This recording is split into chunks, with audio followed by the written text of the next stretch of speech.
Welcome to Native Yoga Toddcast. So happy you are here.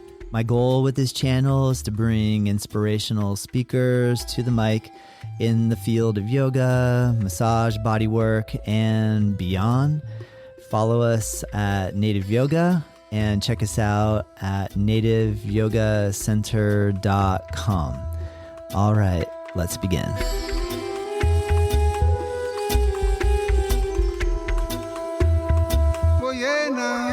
Hello and welcome to Native Yoga Toddcast. I have a guest for you today. Her name is Polly Green. And Polly is, how do I even define Polly? Polly's an amazing person. I can't wait for you to hear this conversation I had with her. She has got a lot of attributes, a lot of talents, a lot of skill, and she's just a down-to-earth, really sweet person. And I think instead of listing all of that here, you're going to find it all out as you go through this episode. Please visit her. Her website is pollyandtheotherside.com. Her Instagram matches handle at polly.and.theotherside. And as always, please send us a letter to let us know what you think. Reach out to us on social media via or email. We always appreciate it. And I recommend schedule a session with Polly if you have any questions, comments, or thoughts after hearing this, because she's really done some amazing work. So on that note, let's go ahead and get started. Thank you. I feel super honored to have this chance to have Polly Green here today. And Polly, thank you so much for being here. And I'd just like to ask you how you're feeling today. All right. Well, thank you very much for having me on, Todd. And I'm feeling super happy and grateful. I'm really excited, actually, to dig into things with you. So, yeah, thanks for having me on the show. Well, I really appreciate it. I guess I just want to jump straight in and ask you, what does it mean to be an empath? So an empath is a person who is able to feel what other people feel. And oftentimes it can be overwhelming and confusing for empaths because they feel at such a deep level. And a lot of times it can be intense and it can be heavy, and there can be a lot of sadness, or there can be a lot of guilt and grief associated with that. And that is a huge attribute of being an empath, is being able to feel what other people feel on a really deep level, to the point where they feel like it's theirs. And also some other attributes are, if you're an empath, you may feel really overwhelmed in crowds or in cities, or you may get emotional really easily. Also, a trait is people may feel really comfortable with telling you everything. Strangers, like off the sidewalk, might just come up and tell you their whole life story, kind of thing. You may have really good energy with animals. Like, animals tend to have a really good feeling around you, and you with them. So those are kind of some traits. And then, but the main thing that people that I work with typically come to me for is because they're feeling overwhelmed with all of these emotions and energies that they don't know how to process. Yeah. Nice. And a lot of times it's because it's not theirs, but they don't know it's not theirs because it feels like it's theirs. So a lot of the work that I do with people is help them to recognize, oh, wait a second. A lot of times it can be from a parent or a spouse. A lot of times it's a parent, though. And as a child, you may have learned to help that parent. As children, a lot of times we take on that responsibility for our parents. And so learning how to distinguish what's your energy and what's not your energy, and then it's so empowering. And then a lot of times we end up not being in our bodies. And then, so the process that I work with my clients is figuring out, okay, let's get this energy out of your body. Let's call you back in your body. And then a lot of the practice is feeling what that's like. Oh, okay, like this is my neutral. That's what I call it. It's like, that's what I feel like when I'm fully regulated and when I'm in my body. And then, and what it feels like to be comfortable in this skin. Because a lot of times as empaths, we feel really uncomfortable in our own skin. And almost like something's wrong with us. Like that's how I felt. And I Yeah. know a lot of my clients feel. And it's not that at all. It's just that you're feeling all of this that's not yours. And it is uncomfortable. It's like, Yeah. oh, Yeah. Amazing. How did you come along this journey? Was it something where as a child you were very aware that you were able to relate to people very easily? Was it something a quality that you had from a very young age? Was there a shifting point where you went from not recognizing yourself as having empathic qualities to all of a sudden coming into an understanding that you do? Can you talk a little bit about your own personal journey? yeah, sure. Well, as a young child, I always had that sensitivity to energy, um and I'm a child of an alcoholic also. And so I learned at a very young age to tune into my parents, what was going on with her.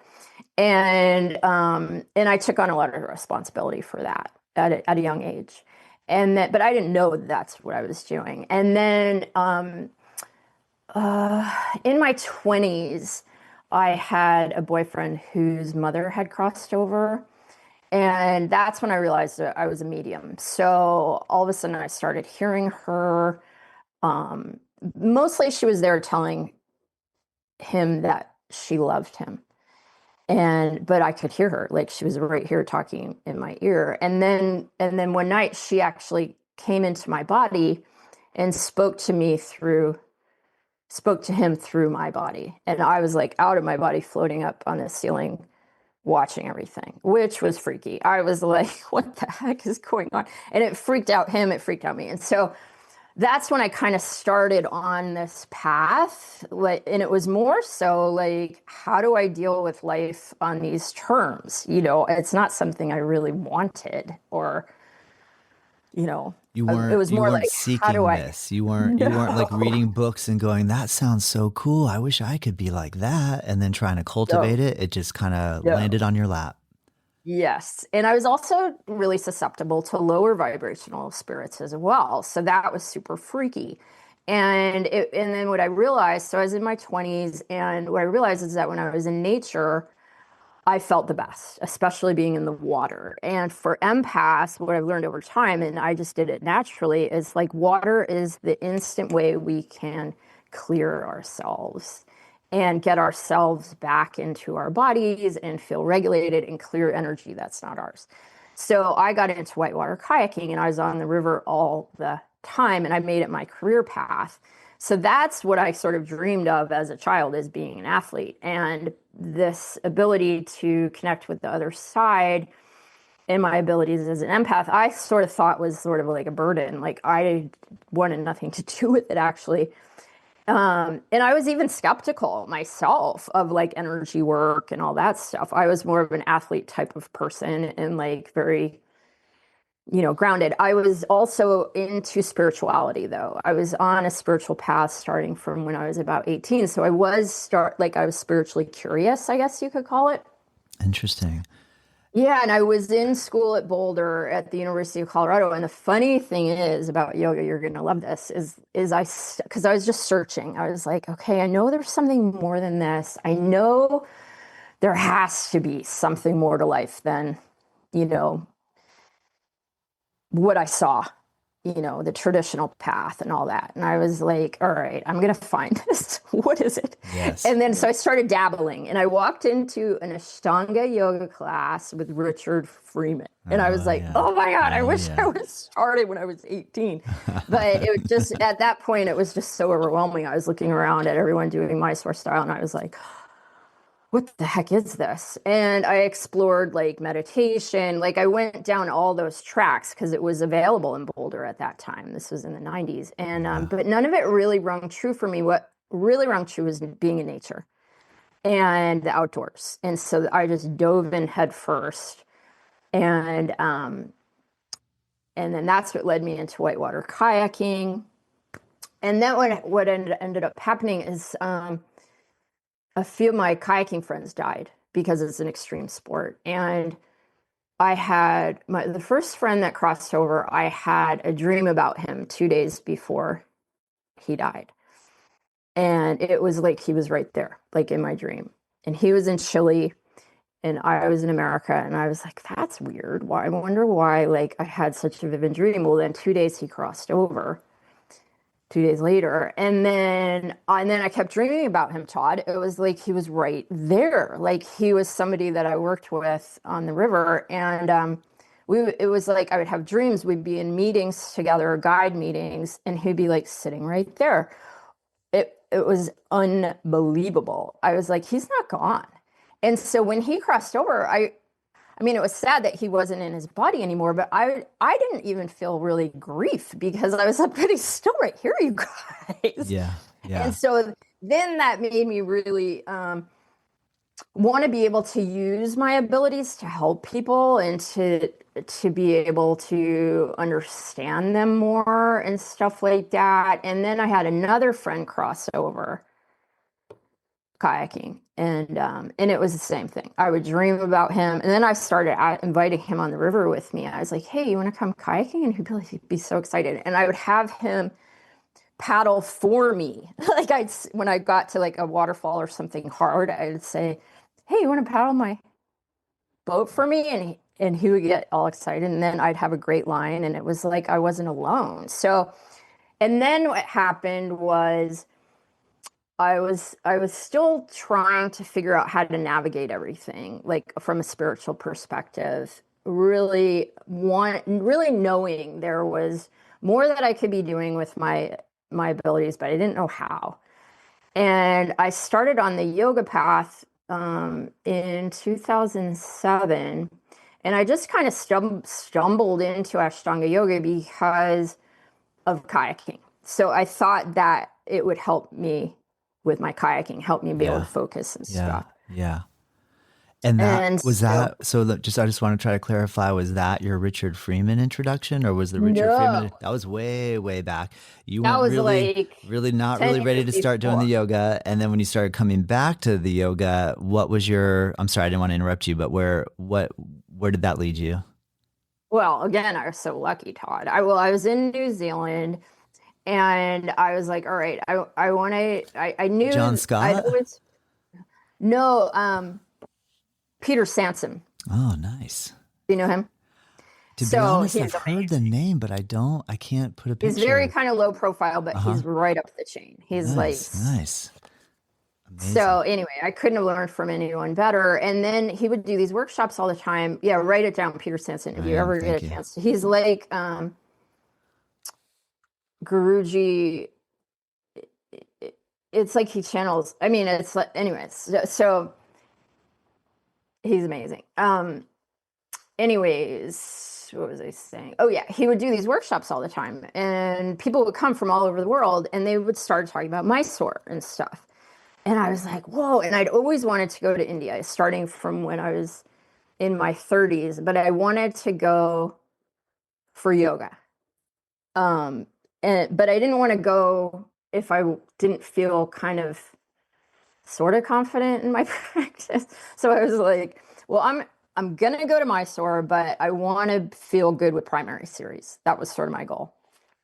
So it took me about 5 years, and then I went to Mysore, and I had just recently gotten sober. So I find the other thing with empaths is that we tend to need or tend to gravitate towards addictions to help us numb the sensitivity so that we don't have to feel so much and don't have to absorb all this stuff. And so that was me to a T. And so around all that same time, I got sober for the second time. And then I went to Mysore, which was like, whoa. So, and then when I got to So, India, I so was much like, for not whoa, feeling things. Yeah. right. But Let's you know really how get you in India your body. is. Let's really put you in Yeah. it. And you'll be feeling your knees in every part of your body after session. Like, try to walk up the stairs after a Mysore session in Mysore. You're like, okay, I'm feeling it. I'm feeling my body. Yeah, and but not even only that, it wasn't the physical aspect for me so much because I was a professional athlete. So I was actually kind of um wanting more exercise which I didn't have in Mysore, which kind of freaked me out. And so it made me want to, Interesting. um, but what I learned is that I wanted to be able to live my life not dependent on anything to be happy. That was kind of the goal that hit me that first time in Mysore. I was like, you know what? I'm really toxic. I'm really judgmental. Like it kind of showed me all of these things about myself that were pretty confronting. And I didn't want to be like that. But I didn't know how to not be like that. But what I heard was you need to be in India. Like this is where you're going to learn what you needed to learn. Like kayaking and my sport and everything took me to that point, but I knew that if I just carried on that trajectory, I wasn't going to get the lessons spiritually and personally and stuff that I really needed in this lifetime. But so what I ended up doing was I went back to New Zealand. I sold all my stuff because I was living there. And then I came back to India. And then India is really where I learned how to use my psychic abilities. I just found the right teachers. I found that in that place, because it is so spiritually open and accessible, it was just like, woo, this is where I'm supposed to be. So but my goal was I want to feel happy I want to feel good within myself without needing anything. And that Yes. was my goal. And so it took me about 10 years. Nice.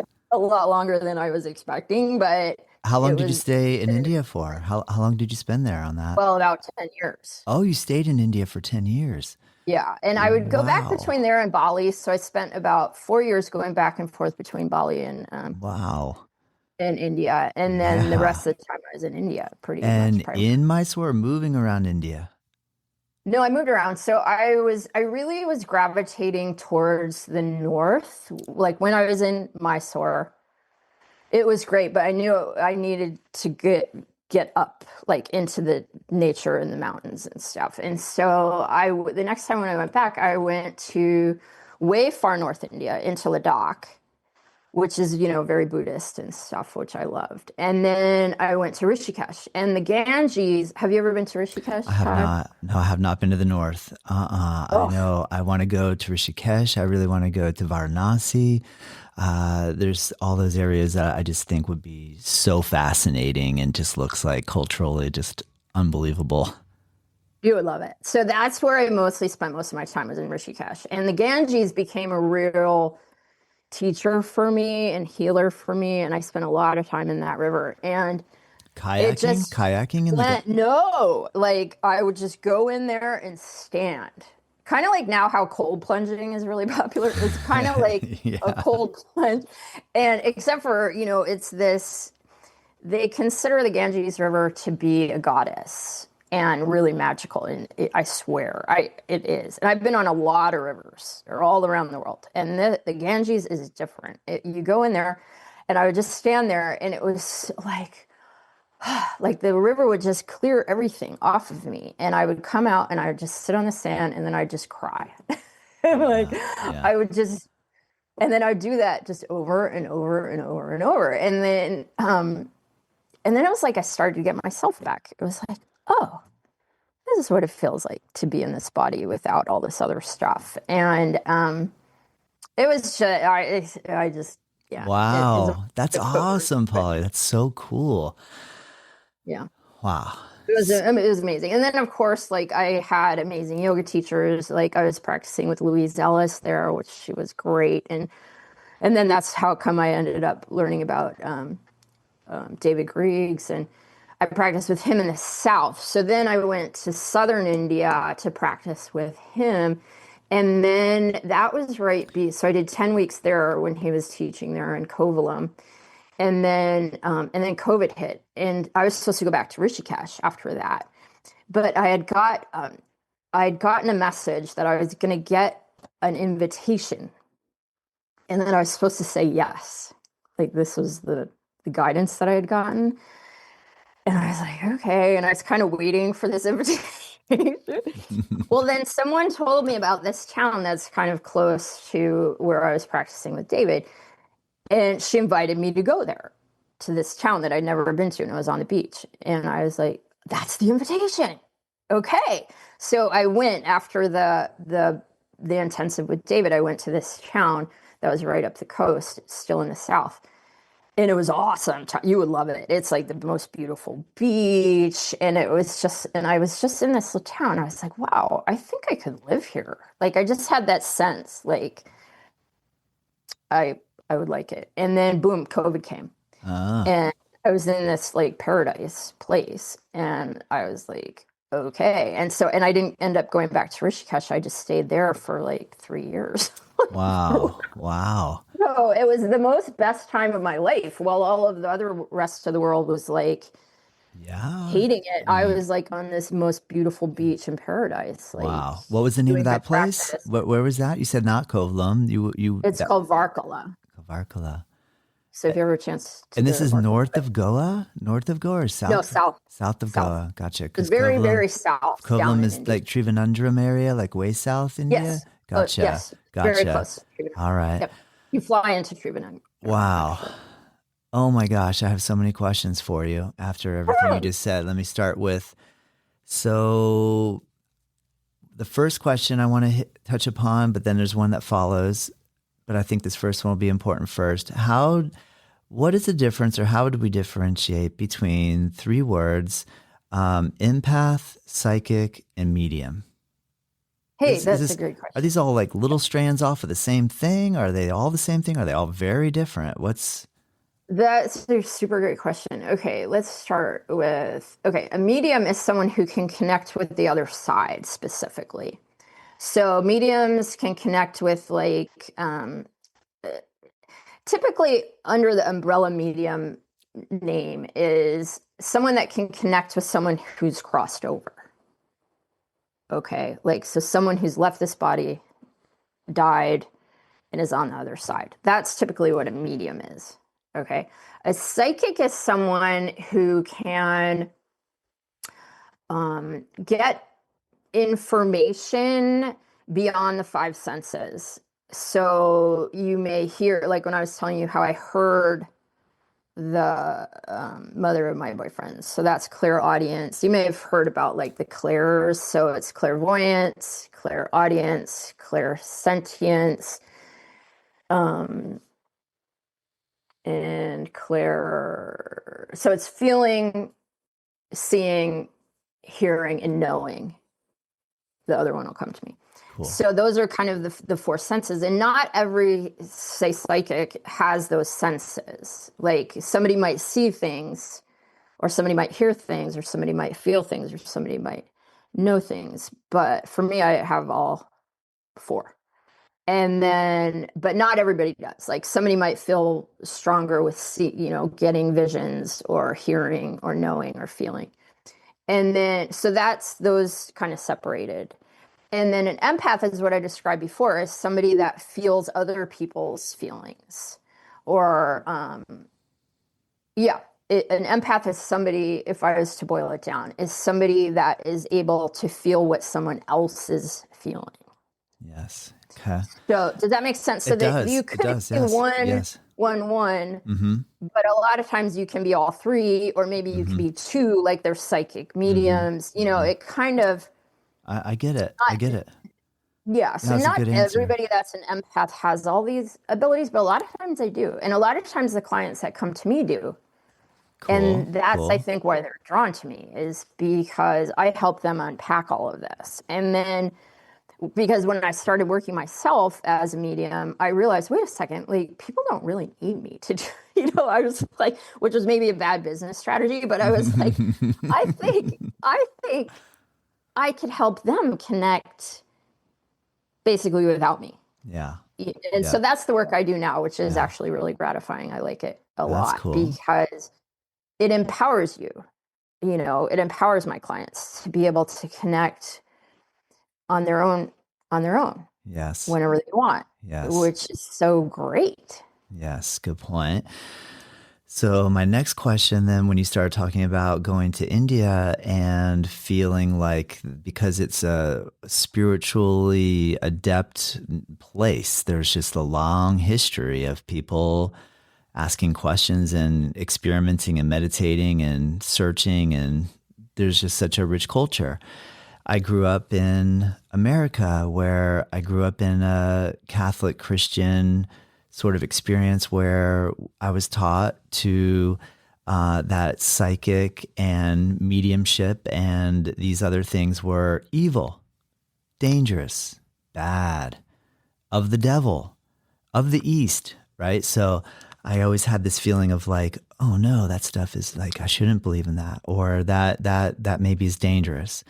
So I guess my question is, do you feel like India is more open to that because of such a long history of so many people having exposure to it, that then therefore there's maybe not as many negative connotations associated with it? And can you explain a little bit about how you help to maybe ease the process for folks that are feeling that they might have these abilities, but because of their cultural upbringing has been negatively associated with it, how to move past that? That's a great question, Todd. I feel like in India, yes, I to answer that question first, I felt, well, this is going to maybe sound kind of out there, but I felt personally divinely guided. Like, and also I felt so inspired because, especially in Rishikesh, yogis from thousands of years like meditated in these caves up there. And the energy, you can feel it. I mean, especially if you're an empath, like, which is the plus side of being an empath, is Yeah. like you can feel the energy of them, Todd. Like you go into these caves where these yogis, like these sages, meditated. Oh my God. And you'd sit there and it was just like, zhut, like my brain would just go blank. And I would be like, like this is Yes. awesome. Yes. Better than Yes. any drug or anything you could ever do. Like it was just amazing. And it was real, and I was like, okay, like this is what I want to figure out. Like Yes. they were onto something, and I personally, I never wanted to use any of my gifts as sort of like party tricks or anything like that. But a lot of times you would hear about that, like sages or yogis or people being able to like stay warm when it was freezing cold in the Himalayas, meditating in these caves, and like how did they do that, and be able to like materialize things. And so I feel like India is sort of the epicenter, and where it was respected. Being a yogi, being a spiritual person in India, oh my God, like you're so revered, and it's just the best path you could be on. And I think that's what excited me there. I was like, yes, like this is what I've been wanting since I was, 18 years old. Like I just had this feeling I wanted to be on this path.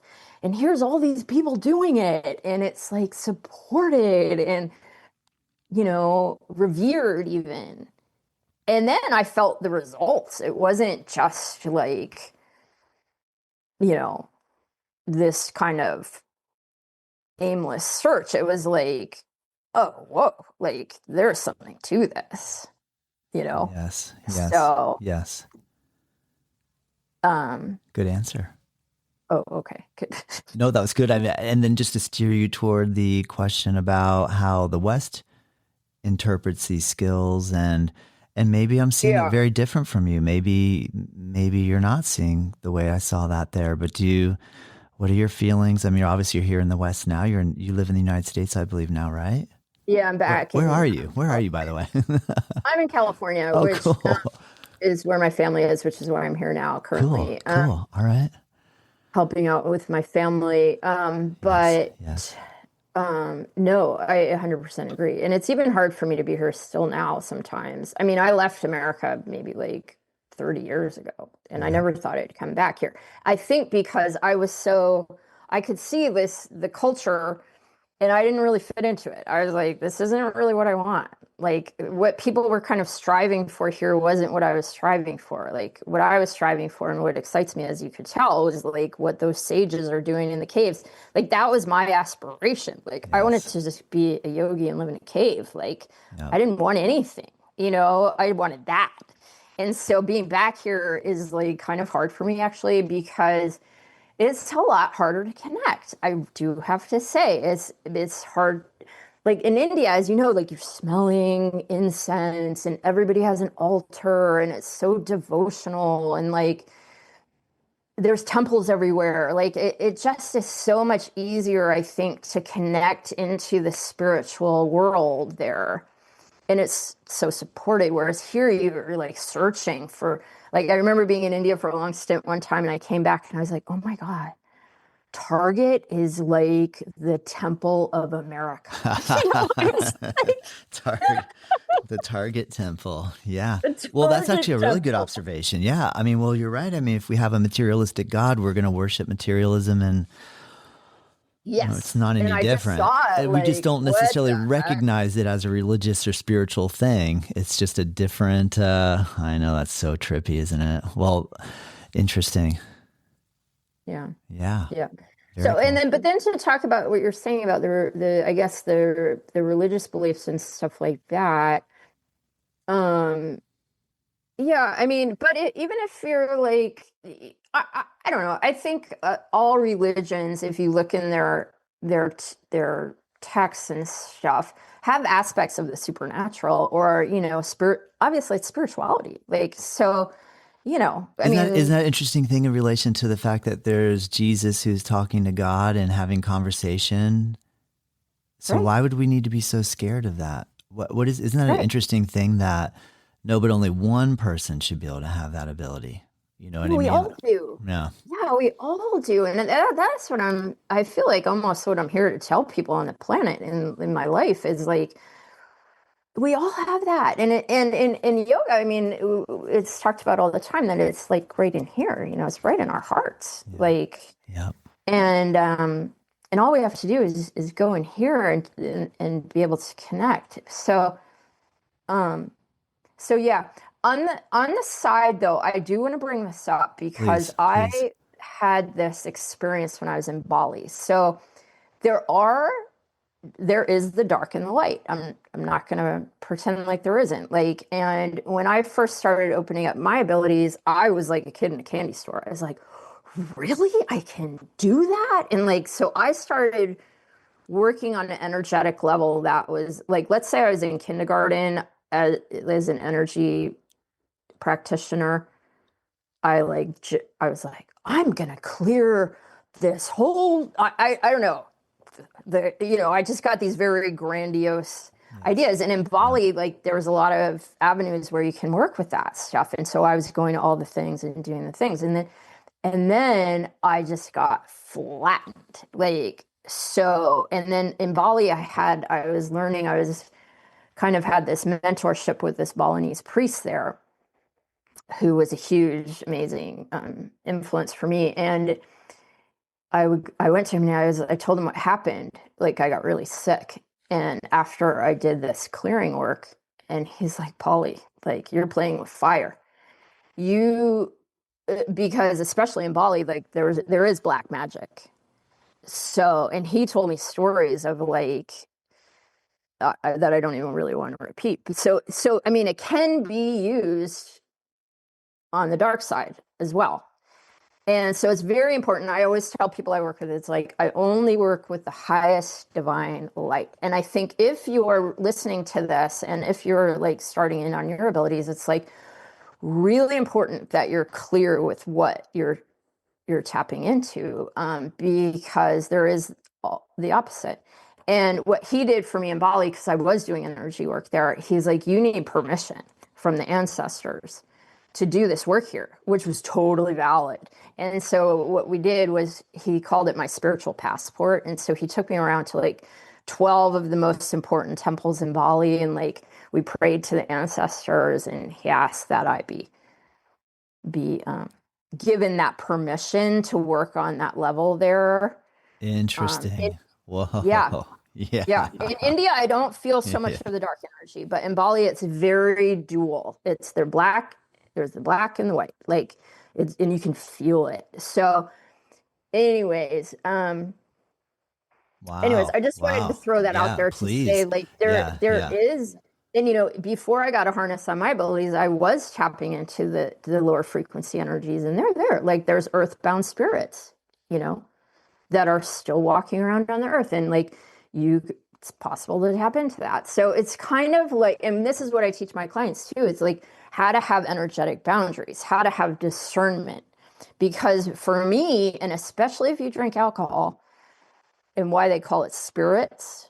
Like I was really susceptible to earthbound spirits when I used to drink alcohol, and that I would go into a blackout, boom, like people would say you are like Dr. Jekyll and Mr. Hyde. Well, guess what? It's because somebody else was like operating in the body here. And Interesting. so that was also another big reason why I wanted to get sober, was because holy crap, like that is scary, Yeah. you know? That's a And why fascinating way to people look do at it. horrible things Yeah. under the Yeah. influence of alcohol, a lot of times it's not even them. That's my perspective. So Amazing. anyway, Where do you feel it seems to me that science and this metaphysical world is starting to really prove one another, yeah. support one another. There's a incredible amount of literature amongst the quantum mechanics or quantum physics crowd that's opening more and more potentiality for everything that you're speaking of, so that the skeptic, if reading even from the scientific side, might start to go, well, they're kind of pointing that this is very, very possible. What are you noticing in terms of all that, like skepticism versus open-minded skeptic? What are you where's your feelings and thoughts on that? Stay with us. We'll be right back.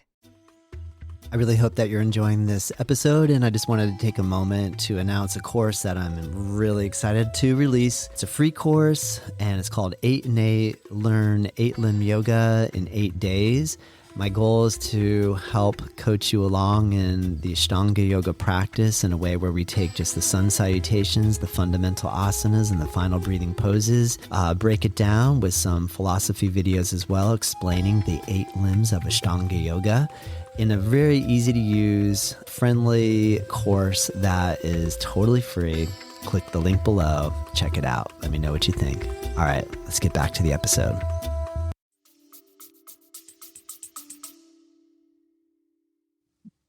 I feel like this is a great time because, and I really like the work of Dr. Joe Dispenza a lot. And I feel like he's trying to bridge those worlds, between science and spirituality and quantum physics and stuff. And I love that he is measuring all that stuff. I feel like it's groundbreaking. I mean, I feel like it's really is. And I feel like I've always known this, like that spontaneous healing can happen. Like, um, you know, all this stuff that is happening, but what he's doing now is quantifying it scientifically, which I think is awesome because it is it's like, and what I love about that is that it means that spirituality isn't like this woo woo thing anymore. Like it's actually being proven.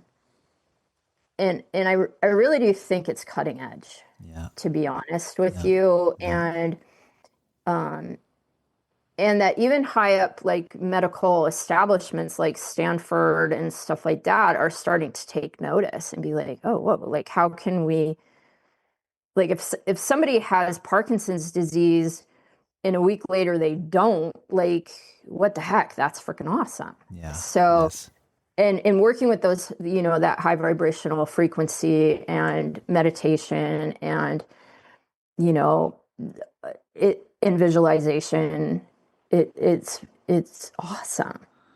Oh my gosh, that's cool. Can you talk a little bit about how the idea that you said as an empath that maybe we might be having this really odd feeling, uncomfortable, or something feels off, or I don't know why I'm feeling this way. And maybe if I was to go to the psychologist or psychiatrist, they'd say, you're having anxiety and we need to treat the anxiety, and therefore, there's different treatments. And so I'm curious, when you made mention of the fact that maybe where an empath is hearing the thoughts or feeling the feelings of other people, and it's not necessarily ours or not necessarily yours or theirs.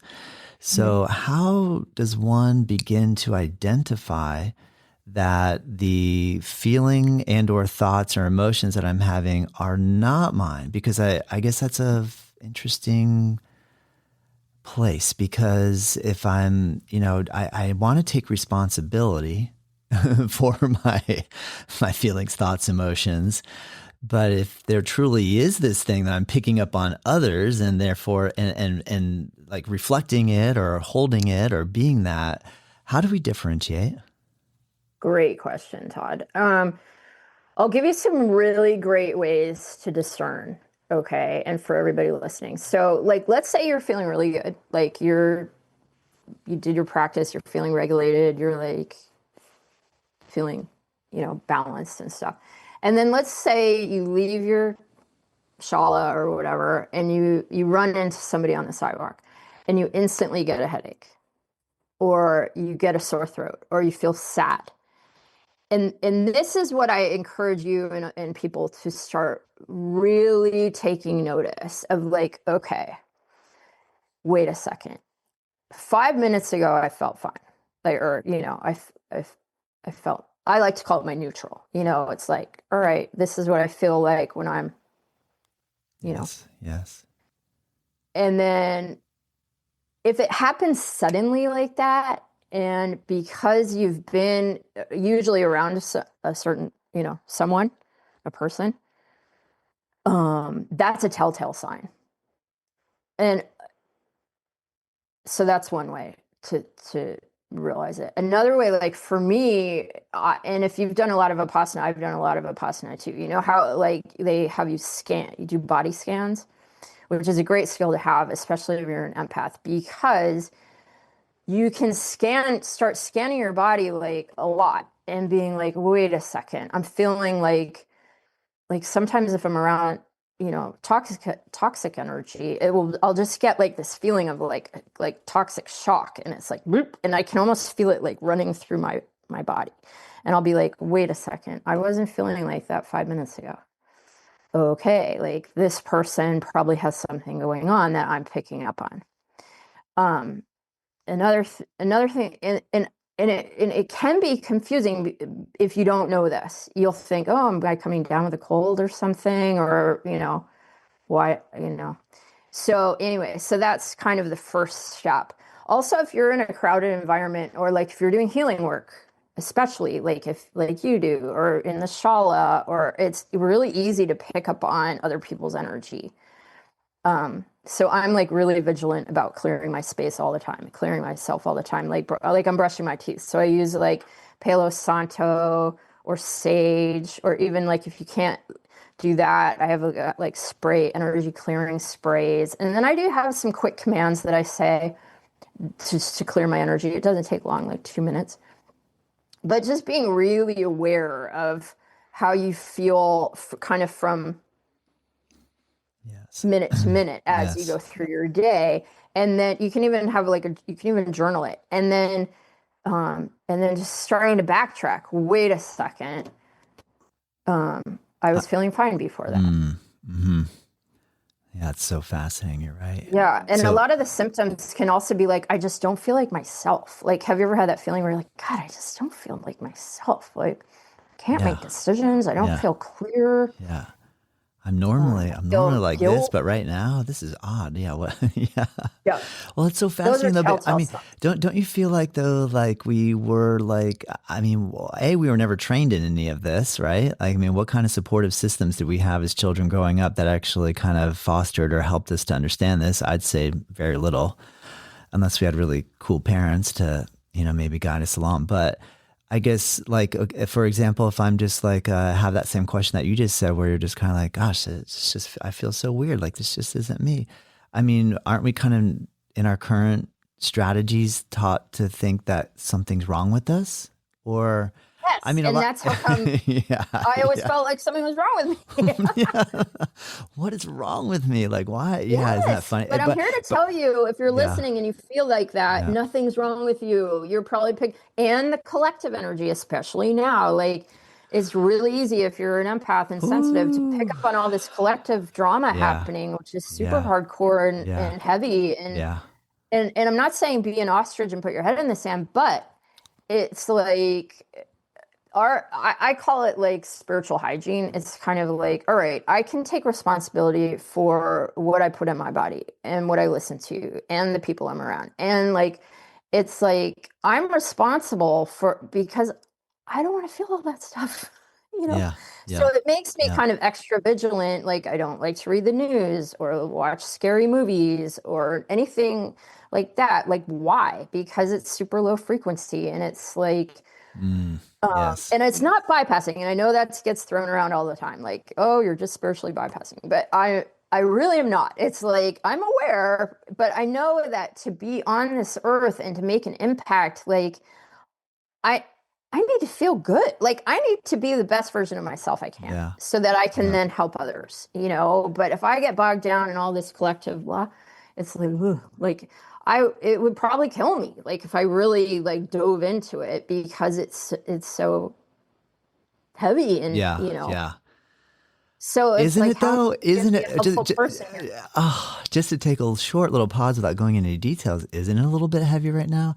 It Do you is. sometimes wonder that has it always been heavy, and I'm just becoming more in tune, so I'm picking up on the heaviness? Because if we look around, you might come across some sort of idea that you're just like flabbergasted with, and then you'll be checking somebody out and say, I just want to see if this person is picking up on the same thing. So you start asking a few questions and you find out, no, they're not. They're not. No. Or I mean, and then I don't know. I just think, I wonder, is it because I'm getting a little bit more sensitive and in tune with things and I'm picking up on more? And this has always been here. These vibrations have always been Yes, I around. know. I agree And with you. I the agree. white and the dark and all that stuff, it's always been there. It's just that now we're Yeah. starting to sense that, oh my goodness, this stuff is here. And I just was oblivious to it. Yeah. Or I guess probably both of these are true. Is there an increase of the intensity? I mean, it feels like there's like an increase of intensity. I'm having a hard time figuring out if it's me or is it the world? And I'm guessing it's probably both. Probably both. And probably both. Thank you. All right. That's what I'm getting for you. And yeah, that's what it feels like to me. And All right. it's but I guess like on the positive side, and I'm kind of glad we're bringing this up, Yeah, and it's like please. through the Yeah. work you're doing and through the work that I do, it's kind of like being a channel for the highest frequency of energy to flow through us, right? When you're working with your people and when I'm working with my people. And it's like the more we can turn these lights on and the more we can channel high frequency energy. And I think that's the other cool thing. Like when I was talking about the dark and the light, like I Yeah. think, yes, it is getting extremely low frequency around here.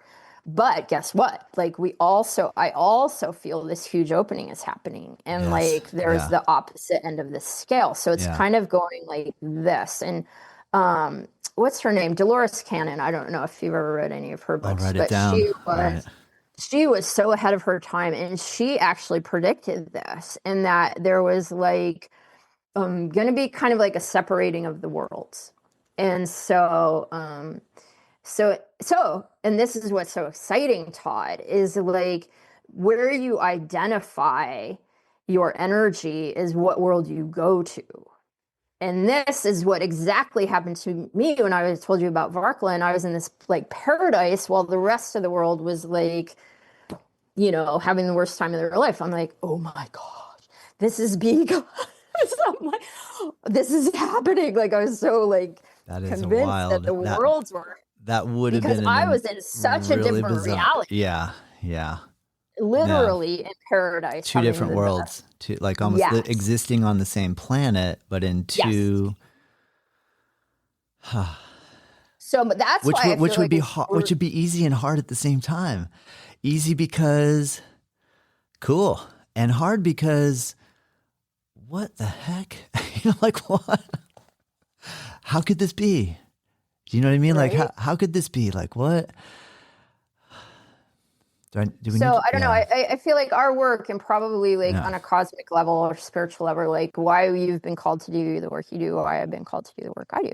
It's like and this is what I got. I got this message at one point in time. It was maybe around COVID, I'm not sure, but is that that's our job is like to help people that might be between the two worlds or like might be on the fence. Mm, Like, which way am I going to go? mm. It's like, hey, come over here. Like, you Yeah. know, really it's a lot better and that you have a choice, and I guess that's what I want to empower people with too is like we have a choice. Yeah. And We have a it's choice. like I feel like the more people tap into that feeling of empowerment, because I feel like what's spreading now is kind of this virus of like hopelessness, but Yeah. I feel Yeah. like the more we can tap into that high frequency of feeling empowered, and doing what we can personally ourselves, then that's how things change. And that's why I went on that whole long journey in India. I was like, you know what? I can't change the world, but I can change myself. And so I'm going to do that Amazing. because I have control Yes. over that. Yes. So, and that's what I teach my clients. And it's like, you know what? We do have control over our internal environment. And that's then what goes out into the world, So the more clear we are within ourselves, the more we're able to show up in a energy that feels good to other people, or be nice to that person at Costco that dropped their toilet paper off their cart or whatever. It's like the more we can show up in the world in these small ways and be nice or say hi or smile or Yes. like even Yes. acknowledge someone, you Yes. know, Yes. that's how things are going to change. But it Yes. starts with us, Yes. and Yes. it starts with being on that yoga mat, what you're doing, the work you're doing with your people. And it starts with, the work I'm doing. So it's like the more people can show up, and I think more and more people are showing up and like realizing. That's so cool, Polly. I am with you. As you're talking, it's reminding me of last year. I took my family to go. My wife's family live up in Tennessee, so we went. We went on a rafting trip where we were going down a river, and we had a guide, and there's a big crew, a bunch of different boats, all going down. And the way the guide explained every little nook and cranny of where the water was going to spin this way, where the water was going to go that way. We're going to hit this angle. We're going to come in on this angle, and then we're all going to go hard on this side. And just such an intimate relationship with that river and how the water was flowing through it. Have you ever had any experiences on the water where you felt like just some sort of connection or portal, or in studying the way water flows, and then obviously some dangerous situations, like Yeah. like you said, you lost friends doing this. This is an extreme sport where you're on a fine line. you're riding it, Yes. or maybe you're sucked under and not riding anymore. So I've just loved to hear a story from you about maybe a close call or a moment where you had to then trust in. Mhm. I loved hearing about how you said you brought your friend with you and said, do you want to paddle now? And almost like giving your body over to letting that person experience it, and even experiencing your own body through Yeah.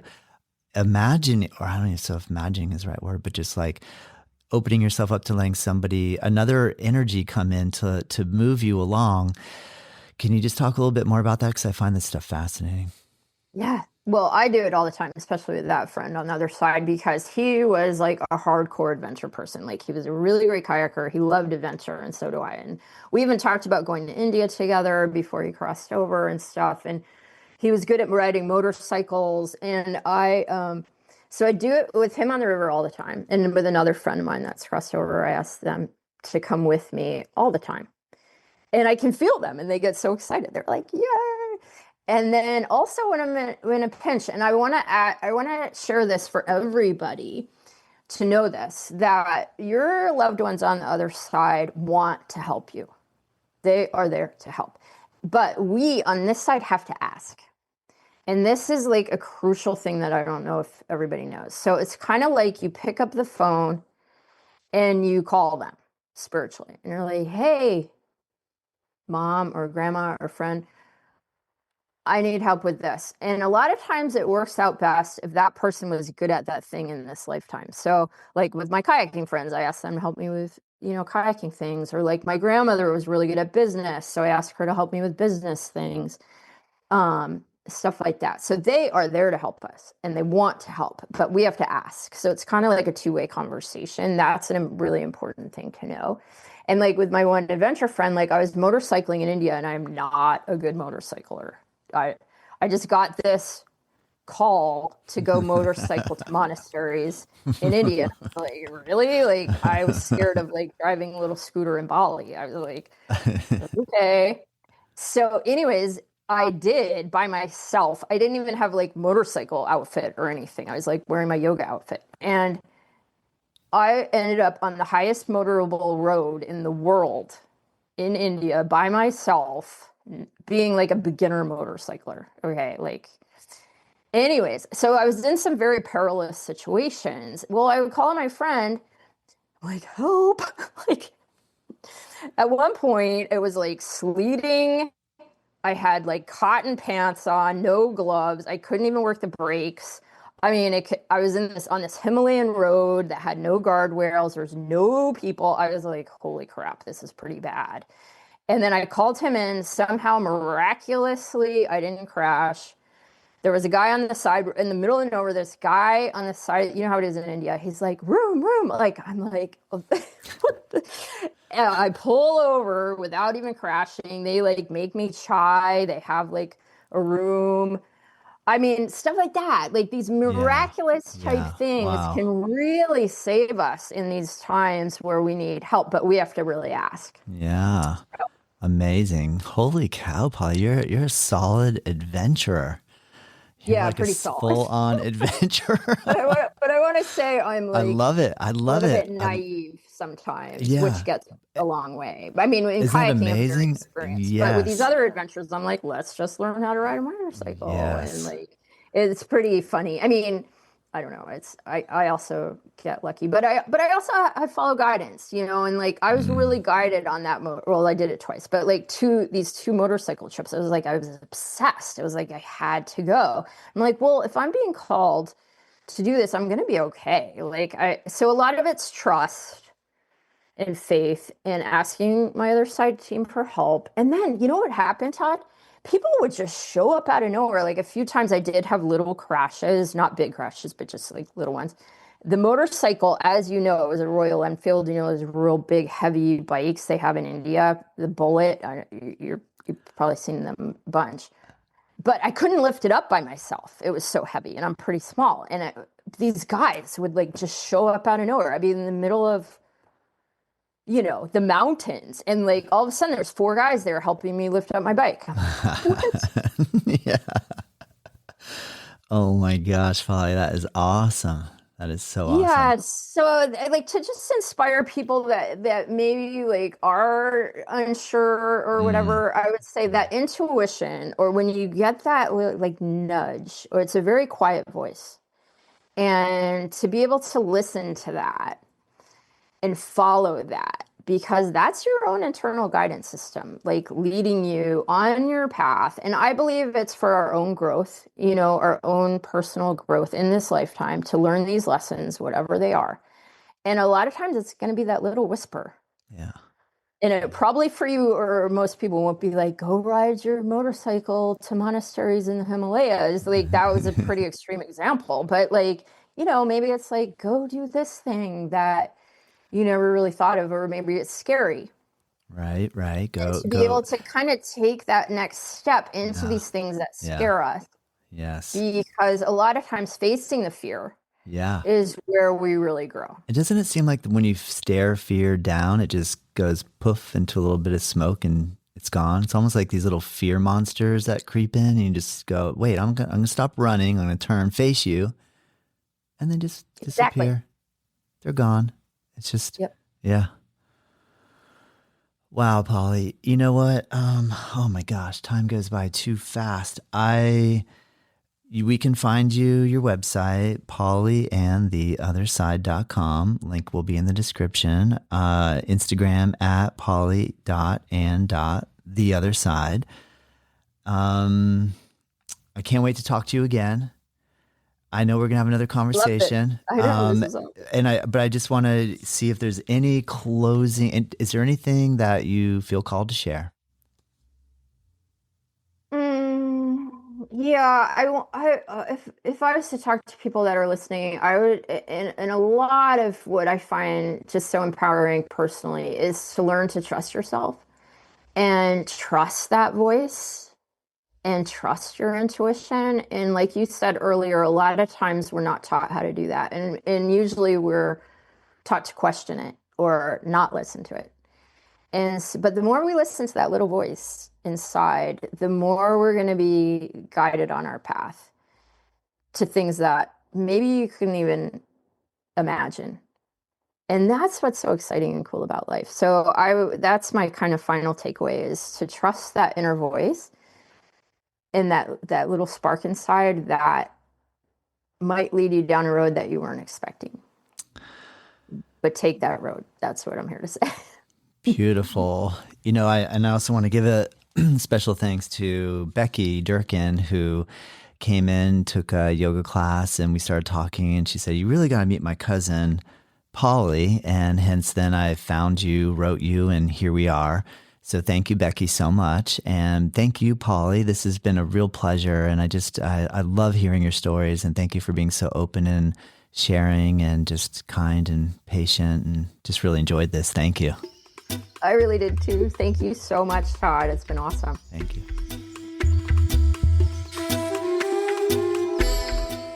Native Yoga Toddcast is produced by myself. The theme music is dreamed up by Bryce Allen. If you like this show, let me know. If there's room for improvement, I want to hear that too. We are curious to know what you think and what you want more of, what I can improve. And if you have ideas for future guests or topics, please send us your thoughts to info@Native Yoga Center. You can find us at nativeyogacenter.com. And hey, if you did like this episode, share it with your friends, rate it and review, and join us next time.